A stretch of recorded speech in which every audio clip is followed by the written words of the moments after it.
Olá, sejam bem-vindos ao Viva a Vida, seu programa de bem-estar e saúde do Aqui Notícias. Eu sou Karina Peixoto e aqui ao meu lado hoje tem Flávio, jornalista, que vai nos acompanhar nesse bate-papo. Ok, estamos aí, vamos lá, vamos debater. E Flávio, hoje o nosso convidado, ele é infectologista e nós vamos conversar sobre Dezembro Vermelho, né? A respeito do Dia Mundial, na verdade que foi no último dia 1º de dezembro, Dia Mundial da Conscientização e Prevenção do HIV, da AIDS, né? O Dr. Daniel Junger. Olá, gente. Obrigado pelo convite. Para mim é uma imensa honra estar aqui e parabenizo vocês por retomar essa conversa que há muito está esquecida pelos meios de comunicação. Eu já venho tentando trazer esse assunto de volta à discussão, né, nos meios de comunicação, porque na nossa prática esse assunto nunca saiu de moda, vamos dizer assim, se é que a gente pode considerar isso com essas palavras. Mas há muito tempo que os meios de comunicação realmente não dão mais espaço para esse tipo de discussão. Então estou muito satisfeito de poder estar aqui e só fazendo um pequeno adendo ao que a Karina falou, o dia 1º de dezembro é o Dia Mundial de Luta contra a AIDS. Conscientização que a gente está fazendo agora, né, tentando levar informação às pessoas. Alguns meios de comunicação vendem como se fosse amenizando, né, o assunto.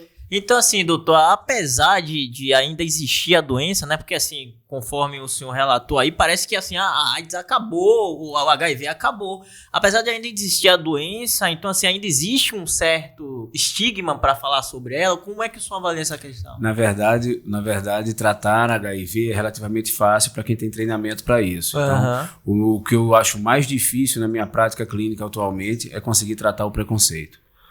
Isso faz com que as pessoas não se testem, isso faz com que as pessoas muitas vezes não procurem o tratamento por causa desse estigma. E isso não é uma coisa que a gente vive só em Cachoeira e Itapemirim, não é uma coisa que acontece só no Espírito Santo, não é uma coisa que acontece só no Brasil. Isso é um tema que está em alta há mais ou menos uma década ou mais. Essa barreira que o preconceito impõe em relação ao tratamento, em relação ao diagnóstico. E os casos, eles continuam aumentando? Deu uma baixa? Continua aumentando. O que acontece é que hoje em dia, a gente consegue ter um controle adequado da doença, e aí o HIV, ser portador do HIV não é mais uma sentença de morte como a gente viu na década de 90. Sim. Porque hoje a gente tem um tratamento que é bem tolerado, um tratamento que é eficaz, mas o que acontece é que, por não se falar mais sobre o assunto, muitas pessoas das gerações mais jovens hoje em dia, elas não conseguem compreender a magnitude do que é o HIV, né, do que sempre foi e do que é hoje em dia. Por quê? Porque não se fala mais nisso. Então parece que não existe. Como parece que não existe, quando a gente não tem a noção do risco, a gente não tem ferramentas para se proteger do risco. Sempre quando a gente está conversando, está falando sobre esse assunto, principalmente na mídia também, sempre há aquela questão, né? HIV e AIDS. HIV e AIDS. Aí HIV/AIDS. É tudo a mesma coisa ou há uma diferença? É possível ter HIV e AIDS? E não ter AIDS? E não ter AIDS, exatamente. Como é isso? A AIDS é uma sigla para imunodeficiência, a síndrome da imunodeficiência adquirida. Ou seja, é uma imunodeficiência, uma deficiência imunológica que eu tenho, que eu adquiri, ou seja, eu me contaminei, eu me infectei com um vírus, que é o HIV, que causa a síndrome. Síndrome é um conjunto de sintomas. Então, assim, estou tentando traduzir o mais fidedigno possível. Então, para ter a AIDS, né, a AIDS é uma doença causada pelo HIV. Então, vamos supor que nós estejamos todos aqui infectados pelo vírus da influenza ou pelo vírus da Covid, que a gente teve um aprendizado muito grande na pandemia. Então, todos nós aqui temos Covid e alguns somos portadores assintomáticos e outros somos sintomáticos. Perfeito? Então tá. Eu só vou ter a doença Covid-19, certo? Se eu tiver infectado com SARS-CoV-2. Mas eu posso estar infectado e ser assintomático, não posso? Sim.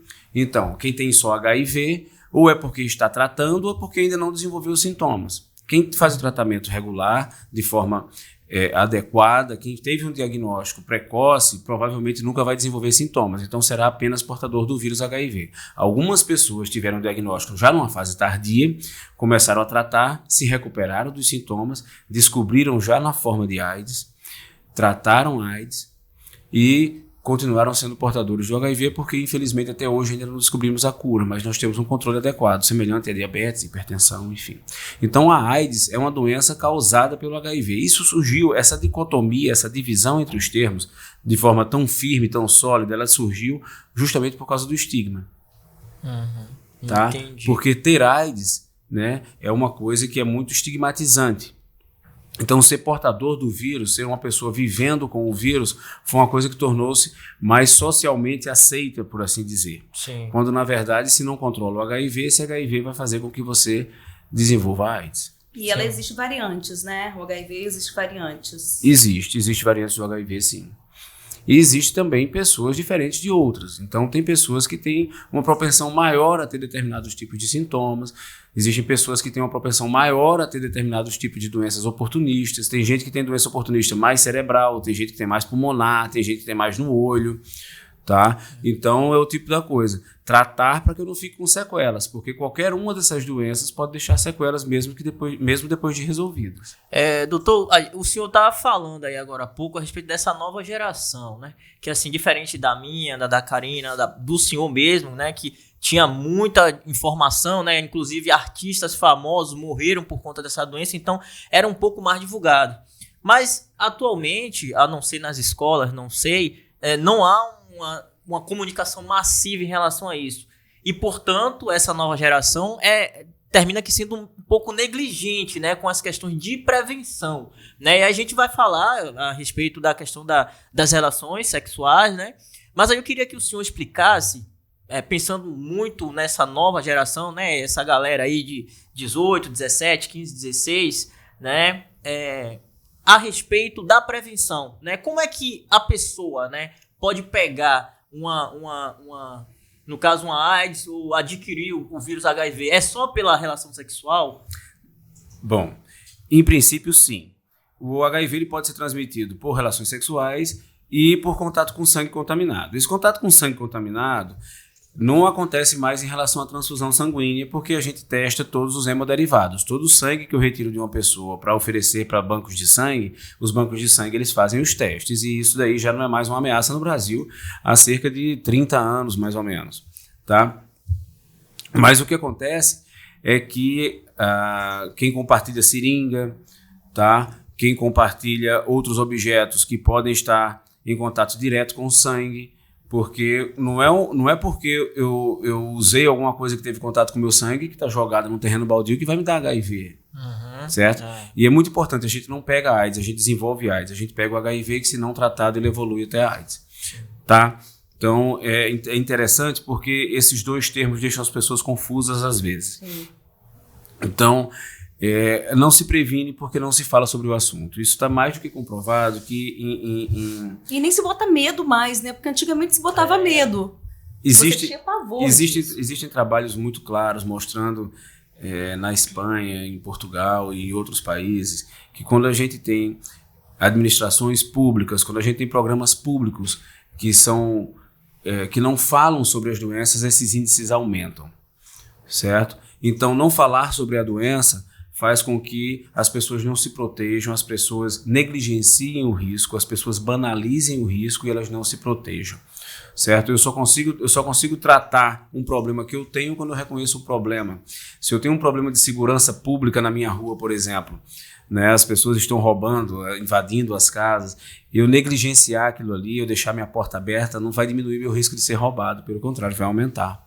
Então, se eu não identifico um risco e eu não uso preservativo ou outras formas de prevenção, porque não é só camisinha que previne HIV. A gente tem medicações que previnem HIV, que são distribuídas pelo Sistema Único de Saúde, pelo SUS, e isso precisa ser melhor divulgado. Então, é uma oportunidade que a gente tem de falar sobre o assunto, é sempre uma oportunidade que a gente tem de falar sobre profilaxia pré-exposição, que é o que a gente chama de PrEP, além do uso de camisinha, que previne não só o HIV, mas também outras doenças. É simples, rapidão, é simples ter acesso a esses... Sim. Basta chegar lá na UBS e... Não, depende do lugar. Em Cachoeiro, isso não é feito pela UBS, isso é feito apenas pelo CRIAS. Tá? Na região sul do estado, nós temos apenas o CRIAS, em Cachoeira de Itapemirim. Você até atende lá, né, doutor? Sim, é só me procurar lá e marcar a consulta, que a gente faz com o maior prazer. Eu falo que eu vou ter uma sensação de uma pequena vitória no dia que eu tiver mais prontuários de PrEP para atender do que de portadores. Porque a gente vai ver que a prevenção está tomando o lugar da contaminação. Tá? E como que é feito esse diagnóstico? Do vírus? Do vírus. Você pode procurar as unidades de testagem e aconselhamento, centros de testagem e aconselhamento que são codificados pela sigla, são identificados pela sigla CTAs. Então, tem vários lugares. Atendimento especializado a gente tem em Cachoeiro e a gente tem em Guaçuí. Mas centros de testagem a gente tem em vários outros lugares, inclusive os postos de saúde podem ter testes rápidos. Os testes rápidos oferecem resultados em alguns minutos e diagnosticam HIV, sífilis, hepatite B e hepatite C. E falando nisso, como você tem essa abrangência toda de locais para você fazer, a questão do sigilo, como que funciona? Porque eu imagino que as pessoas acabam ficando muito apreensivas de saber que depois, caso ela seja diagnosticada com o vírus, que as pessoas vão ficar sabendo. Eu sei que no hospital existe um certo sigilo, existe uma normativa em que você tem que... Você está rindo, né, doutor? Existe uma normativa que você preza pela questão do sigilo do paciente ali. Mas ele, mesmo indo nesses locais, ele consegue manter em sigilo o caso da sua doença? O sigilo é uma obrigação ética, é uma obrigação moral e é uma obrigação legal do profissional de saúde. Ainda mais agora que a gente tem a LGPD, a Lei Geral de Proteção de Dados. Sim. Então, isso está muito bem enquadrado no Código Civil em relação a manter o sigilo do paciente. O sigilo do paciente é essencial, porque se eu tenho uma demanda reprimida, ou seja, se eu tenho uma quantidade de pessoas que têm dificuldade de procurar o diagnóstico justamente pelo pudor desse estigma, causado por esse estigma, se eu não acolho essa pessoa, se eu não sou um lugar de confiança dessa pessoa, eu só vou receber essa pessoa quando ela estiver doente. Isso é uma coisa evitável. Sim. Isso é uma coisa evitável, primeiro pelo bem-estar da pessoa e da sua família. Não passar por aquele drama de ver um ente querido doente, às vezes gravemente doente, e que sai com sequelas. Né? E, por último lugar, toda aquela pessoa que evolui para a doença é uma pessoa que vai onerar muito mais o sistema público ou privado, né? Por quê? Porque é uma pessoa que vai usar mais remédios, vai passar mais tempo internada. Então, não importa qual seja o seu foco de atenção para nortear uma conduta ética ou uma conduta do ponto de vista resolutiva em relação ao diagnóstico precoce. Não faltam motivos para que a gente faça um diagnóstico precoce, para que a gente acolha essa pessoa. Tá? Até 10% do nosso código genético é formado por infecções virais que incorporaram no nosso código genético ao longo da evolução da humanidade. Então, qualquer um pode ter um vírus. Eu não tenho preconceito contra quem tem herpes, mesmo que apareça na pele. Eu não tenho preconceito contra quem tem uma virose sazonal, que são aquelas infecções virais que acontecem de acordo com as estações do ano. Por que eu tenho preconceito contra a infecção pelo HIV? Eu acho que é muito relacionado à questão do sexo, né? Do contato, mesmo a gente sabendo que não é somente através do sexo que a gente vive numa sociedade que tem 3 grandes tabus. É falar sobre sexo, dinheiro e alimentação. E são coisas essenciais. Não existe um ser humano andando no planeta hoje que não tenha sido fruto de uma relação sexual. A não ser alguns pormenores, tecnicamente, né, pela ciência, mas a gente conjugou material genético de uma pessoa com outra. Eu paro para comer 3 vezes por dia, mas ninguém nunca me ensinou o que eu devo comer. Isso é verdade. Ninguém vive sem dinheiro. O dinheiro é a ferramenta, né, mestra, que faz com que a gente compre roupa, compre comida, com que a gente tenha acesso a conhecimento e tudo. E ninguém fala sobre dinheiro. O maior tabu a gente falar sobre dinheiro nesse país. Né? Então, do mesmo jeito, a gente tem isso em relação a sexo. E toda vez que a gente não fala, a gente permite um comportamento desprotegido. Se a gente não educa nossos filhos, eles não conseguem se proteger em relação às coisas da vida. Seja criminalidade, violência urbana, seja higiene sexual, e por aí vai.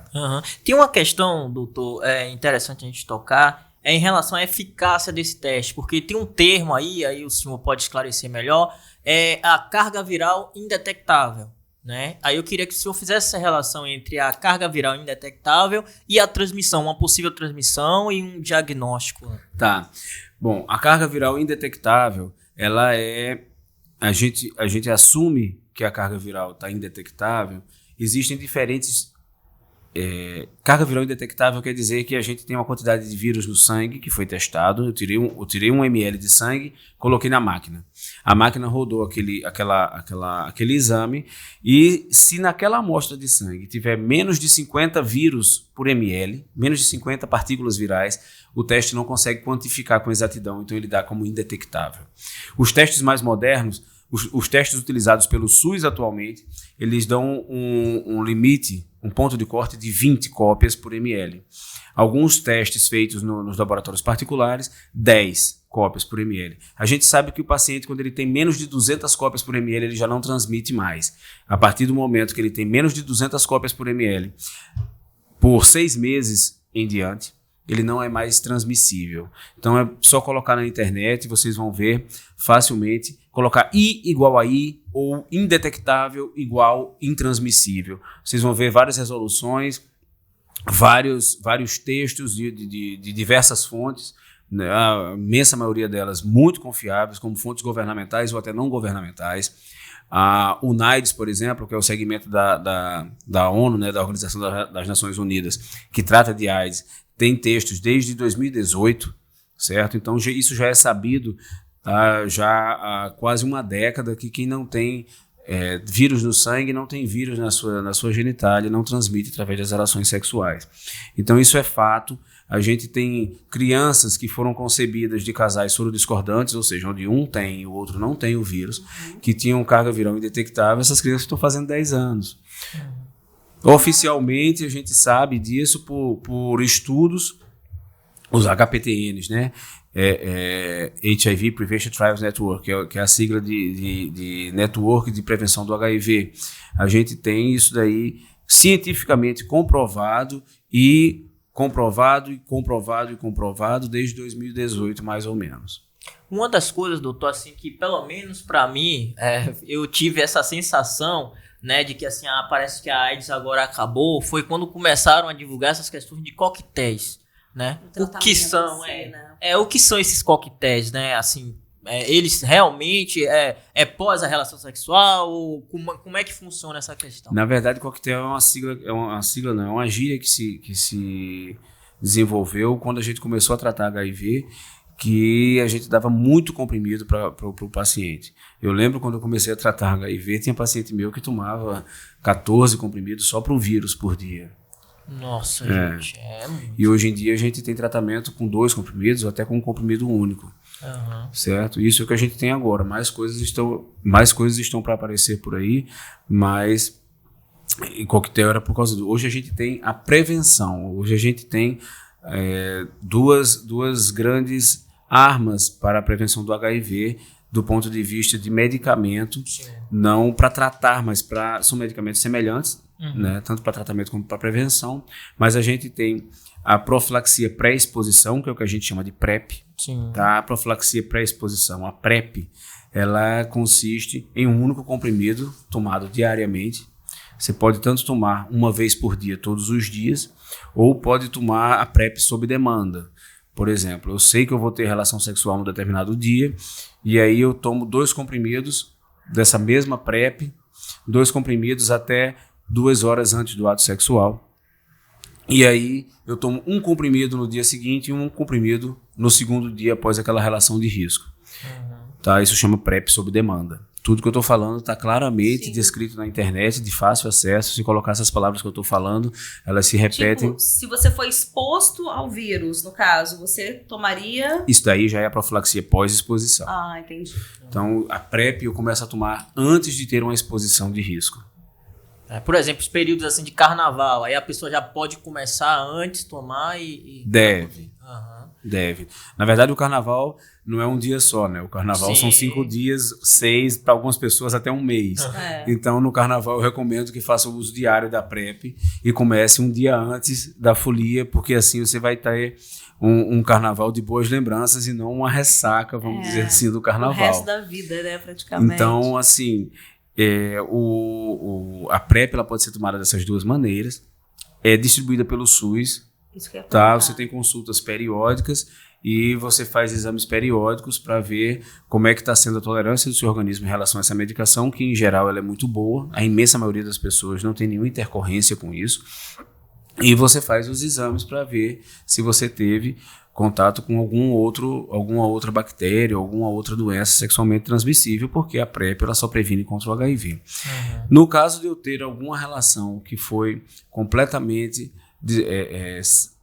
sem programação, aconteceu, como nos casos de violência sexual ou alguma relação sexual consensual, ou seja, uma relação sexual consentida, houve uma transa onde não teve nada de violência, nem nada disso, e aí eu tomo a profilaxia pós-exposição. Eu tive uma exposição sexual e aquilo ali, ou eu descobri depois que o meu parceiro, minha parceira era portador do vírus, ou eu não tive a oportunidade de testar essa pessoa e fiquei na dúvida, eu tenho a oportunidade de fazer uso da profilaxia pós-exposição, que pode ser feita até 72 horas após a exposição, de preferência nas primeiras horas, mas a eficácia é próxima de 100%, você fazendo até 72 horas, depois disso não tem mais indicação, e eu faço 28 dias, eu uso 28 dias a medicação que eu uso habitualmente para tratar o vírus, e esse vírus não se instala no meu corpo. E a mulher, quando ela chega na maternidade para ela ganhar neném, ela descobre que ela tem HIV, para que ela já está grávida. O tratamento já é feito para a mãe ou... O tratamento nesse momento é feito visando proteger a criança. E aí a mãe segue fazendo o tratamento. E aí depois a criança nasce, ela continua? Ou o vírus já não existe mais? Não, existe uma chance, na verdade, existe uma chance muito próxima de 100% que essa criança não viva com o vírus. Que maravilha. Bacana. E vem cá, doutor, a pessoa teve lá a relação sexual, não sabia que a pessoa tinha o vírus, né? Aí a criança, no caso, foi gerada ali. Qual é o momento ali que se identifica isso? Né? Pré-natal. A mãe que descobre que tem um vírus apenas no ato do parto, tá? A não ser que ela tenha sido infectada no último trimestre de gestação, ou seja, até um mês antes do parto, que é relativamente improvável de acontecer, tá? Mas se eu sou uma mãe, se eu sou uma gestante que estou chegando na maternidade e só descubro que eu tenho um vírus na hora do parto, isso faz a gente pensar como é que foi o pré-natal dessa mãe. Porque ela tem que ser testada ao longo do pré-natal, ela tem que ser testada pelo menos a partir do primeiro trimestre, né? A gente tem que lembrar que gestante tem vida sexual, certo? Então, eu falo isso, a gente tem que lembrar porque às vezes tem gente que esquece, né? Porque não faz nenhum sentido. Sim. Então, gestante tem vida sexual ativa e para ela estar gestante, ela teve vida sexual ativa antes da gestação, tá? Então, ela precisa fazer o teste. É muito importante a gente identificar que carinho é uma coisa, estado sorológico é outra coisa.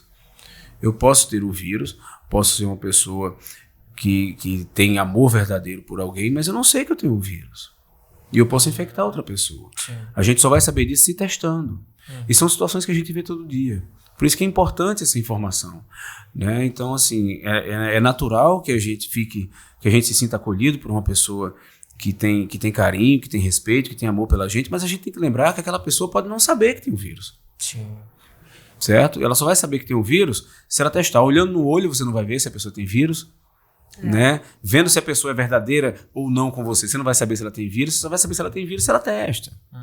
Por isso que é importante. É válido até fazer um exame antes de começar um relacionamento, porque né? não? Mas isso é a lógica. Né? Mas isso é a lógica. Mas você entende que muita gente se sente ofendido, imagina, né? Pois tem esse estigma. Há 30 anos atrás, isso já era rotina. Sim. Sim. É porque também os casos porque, assim, era muito falado antigamente. Não, e inclusive eu conheço famílias que o pai, a figura masculina, exigia que antes do companheiro, né, se unir com a filha dele, falava, não, ó, tem que faça um teste lá, porque assim, ele fazia na filha e falava, ó, eu tô te entregando minha filha, boa. sabe? Sem nenhum vírus, sem nada. Se ela daqui pra frente tiver... Isso não é um pai antiquado, não. Isso é um pai bem moderno, isso é um pai bem atual. Cara. Então, assim, eu conheço casos assim. Então, existia essa cultura, né? Hoje, não sei se existe mais, não. Mas é interessante e recomendado, né, doutor? Com certeza, com certeza. Com certeza. Até porque isso não é impeditivo. Uhum. Isso não é para impedir ninguém de se juntar. Na verdade, é para se juntar com maior qualidade. Sim. Porque se eu descubro hoje, vai ser bem diferente de eu descobrir daqui a 5, 7, 10 anos. Sim. E atualmente tem alguma novidade? Eles estão trabalhando alguma coisa para poder melhorar ainda mais esses tratamentos? Sim. A gente tem drogas aprovadas no exterior que são drogas injetáveis, igual anticoncepcional, por exemplo. Nossa, tanto para prevenção quanto para tratamento. Que você pode fazer... Tipo uma dose única? Uma dose única por um período de tempo, né? Uhum. Você toma uma vez por mês, por exemplo. Mais ou menos por aí. Poxa, que legal. Então tá avançando bastante, né? Doutor, assim, já que a gente iniciou falando de preconceito também, né? Existe aí uma outra questão, e aí a gente vai ter que tocar nesse assunto mesmo, que associam muito o vírus HIV e a AIDS a um determinado público. Né? Sim. Que é o público LGBT. Isso é um mito, é uma verdade? Como é que o senhor avalia isso? Todas as pessoas que têm relação sexual com penetração correm risco de ter infecção pelo HIV. Relações sexuais sem penetração, o risco é muito, muito, muito pequeno. Tá? Então, como eu falei, quando a gente tem uma sociedade, quando a gente tem um determinado tipo de administração, eu estou falando dos órgãos responsáveis especificamente, quando a gente tem uma estrutura onde a gente não tem informação, onde o preconceito está maior do que a informação, a gente tem maior risco. Sim. Então, se eu tenho preconceito contra determinadas opções sexuais, né, eu não tenho lugar onde eu possa receber pessoas que não são da opção. Por exemplo, se eu só acho que o que não é heterossexual está sob preconceito. Então, quem não for heterossexual não vai se sentir à vontade de procurar o meu serviço. Uhum. Concorda comigo? Com certeza. Então, essas pessoas vão se testar menos, essas pessoas vão ter menos acesso à informação, essas pessoas vão ter menos acesso a pegar preservativo, essas pessoas vão ter um comportamento sexual que possa ter maior risco. Entendi. Então, assim, o pessoal que está assistindo a gente, né? O vírus HIV independe, tá? Pode ser mulher, ele pode ser adquirido, né? Pego com mulher, homem com homem. Né? Rico, pobre, branco, preto, amarelo, Então, homem, o mulher. Prevenir, o negócio é ser Isso prevenir, aí, depende de isso quem aí. seja. É isso aí. E assim, a gente já vai caminhando aí pro final do nosso bate-papo, doutor. Gostaria só que você voltasse aí, só para as pessoas fixarem na cabeça a questão de onde procurar para fazer os exames, e ressaltar também a questão do tratamento que é gratuito pelo SUS. Sim. Aqui na nossa região sul do estado do Espírito Santo, Crias em Cachoeiro, que fica agora ali ao lado da catedral, por enquanto, pode ser que a gente se mude, mas em princípio ao lado da catedral, na esquina daquela rua ali da Santa Casa, tá? Eu falo isso porque não tem placa, tá? Então, O CRIAS, ele é mantido por quem? O CRIAS é a participação do município, a gente tem a coordenação estadual e tem a participação federal, e que vem do departamento, né? E tem o SAI CTA em Guaçuí, que no momento se mudou, tá? E está ao lado da igreja, da São Miguel, da igreja de São Miguel. Tá? Mas os testes eles podem ser feitos nos postos de saúde, assim os postos tenham disponibilidade, assim exista, né, testes nos postos, eles podem ser realizados lá, tá? E pode procurar nesses serviços especializados para testagem. Outras cidades possuem centros de testagem e aconselhamento, que são os CTAs. Várias outras cidades têm CTAs disponíveis especificamente para isso, onde também são dispensados medicamentos para tratamento tanto de HIV como de hepatites e outras doenças. É importante a gente lembrar que esses serviços não tratam só HIV. Nem todo mundo que está ali está tratando HIV, tratam outras doenças também. Sim. E são muitas, hoje são chamadas de ISTs, né?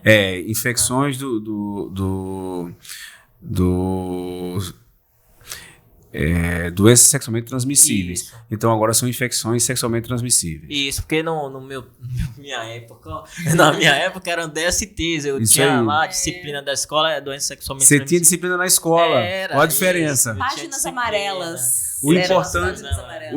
O interessante é que hoje a gente tem tanta informação, o Facebook já ficou obsoleto, a gente tem o WhatsApp bombando, a gente tem Instagram bombando, a gente tem acesso a centenas de canais de televisão em casa com um custo relativamente acessível e a gente não fala de coisas que são tão importantes. Falando aí no DST, tem uma questão aí muito séria, que assim, principalmente os adolescentes, né, eles às vezes veem lá uma ferida, né, e até mesmo na boca e tal, em uma determinada parte do órgão, mas acha que, não sei onde foi que eu me feri, o que foi que aconteceu, e pode ser uma sífilis, né, doutor? Você falou muito bem agora. A sífilis é uma doença que a gente vive tendo mais altos do que baixos, né, em relação à quantidade de casos.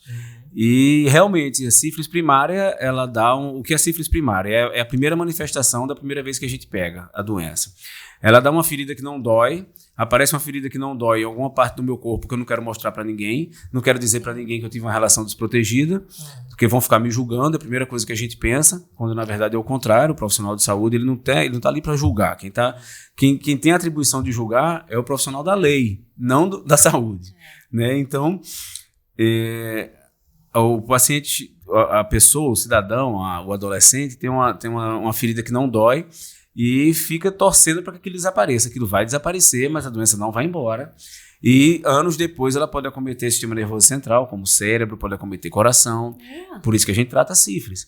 Toda doença que requer tratamento é porque as consequências dela são piores do que o tratamento. Tipo assim, ela toma uma medicação, a imunidade dela tá baixa, aparece... Não, vai aparecer independentemente de imunidade. E aí, essa questão aí é importante aí, mais uma vez, procura o médico, tem que procurar o médico para entender o que é, né? Isso Porque aí. senão... A ideia é que você cuide da sua saúde para que você mantenha a sua saúde. A ideia é que você, se você não está à vontade em procurar perto da sua casa, procure em algum outro lugar, mas procure assistência adequada, procure assistência especializada, procure pessoas que sabem tratar de você. Porque se você for pela conversa de um, pela conversa de outro, essas pessoas às vezes não têm informação suficiente, por mais que elas queiram ajudar, elas não têm conhecimento suficiente para garantir a resolutividade daquilo ali. Hoje, em média, doutor, antes da gente finalizar assim, em média, são quantas doenças sexualmente transmissíveis? Eu lembro só de algumas. Lá eu lembro do cancro mole, eu vi muito sobre isso. Aí tem a AIDS e tal, tem a sífilis, candidíase. Né? Que pode ser transmissível ou não. Porque a candidíase tem muito a ver também com a imunidade da mulher, períodos, Tem né? a ver até com calor. Que louco, né? Tem alguma dessas que tem a ver com higiene? Candidíase. Né? Candidíase, você pode... Porque cândida você tem, né? Na genitália, você tem no intestino, você e tem na boca. E a candidíase por repetição, doutor? Aí já não é a transmissível, provavelmente. Você está tendo candidíase porque alguma condição de higiene ou de temperatura, por exemplo, esse calor. A gente passa o dia inteiro com a mesma roupa, né? Aí tem gente que às vezes usa absorvente, tem mulher que usa absorvente porque se vai ao banheiro urinar, não tem como se enxugar. Usa absorvente, que é uma coisa que impede ainda mais a troca fica aquilo tudo abafado. Muito fácil de ter um corrimento. Tá em período perimenstrual. Tem gente que toda vez que está para menstruar pode ter isso daí. Então, estresse também, né? Sim. São fatores. É importante conversar com o seu médico, muitas vezes com a sua ginecologista, para desenvolver uma estratégia para poder resolver isso daí, porque tem como resolver sim. Essa questão de procurar o médico, eu falo muito porque, assim, os próprios homens, né, têm ainda esse preconceito de ir ao médico, sim, né, doutor? Então, assim, ir ao médico não só para, no caso, cuidar da doença, mas tentar prevenir, não é isso? Sim, com certeza. Urologista, né? Urologista para a gente saiu agora do Novembro Azul, né? E a gente ainda vê que tem muita gente que tem resistência a determinadas estratégias de prevenção, quando na verdade ter a doença dói muito mais. Tem homem ainda na esperança de que a tecnologia ela avance e não precise mais ir por meio mais... Não dá para garantir quanto tempo essa tecnologia vai demorar para avançar, só dá para dizer que o câncer de próstata evolui muito rápido. Né? Caramba. E rapidão, só uma coisa que veio na minha cabeça, aí a gente pode até considerar entre mitos e verdades. Uma pessoa tá ali no salão, fazendo a unha, né? Aí a gente tá falando de HIV e AIDS. né? Tá lá o alicate. A pessoa anterior tinha, né? O alicate não foi higienizado corretamente. A pessoa seguinte, que vai, no caso, ser exposta a esse alicate de unha, ela tá sob risco do HIV? Do HIV o risco é muito menor do que para hepatites, por exemplo. A hepatites o risco é muito maior.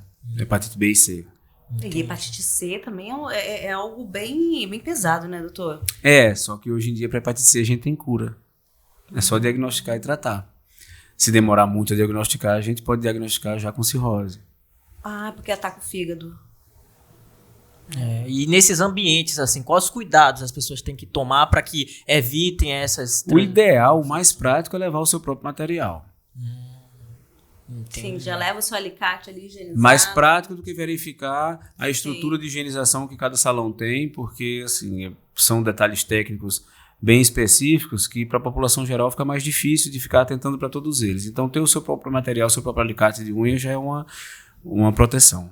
O índice de infecção é muito alto nesses casos assim, referentes assim a essas situações? São altos? Em salão? Em salão e outros ambientes. Eu peguei uma doença... A pessoa ela tem como saber se ela pegou de uma forma ou de outra? É um dado meio complicado da gente... Ela geralmente não relata no prontuário. É um dado que a gente não tem oficial. Oficialmente eu não tenho esse dado para te dizer. Bom, vamos ficando por aqui. Primeiramente agradecendo o Dr. Daniel, infectologista, pelo bate-papo. Muito bem esclarecido. Ao Flávio, jornalista aqui, pela companhia também. E é isso. E até a próxima, pessoal. Tchauzinho.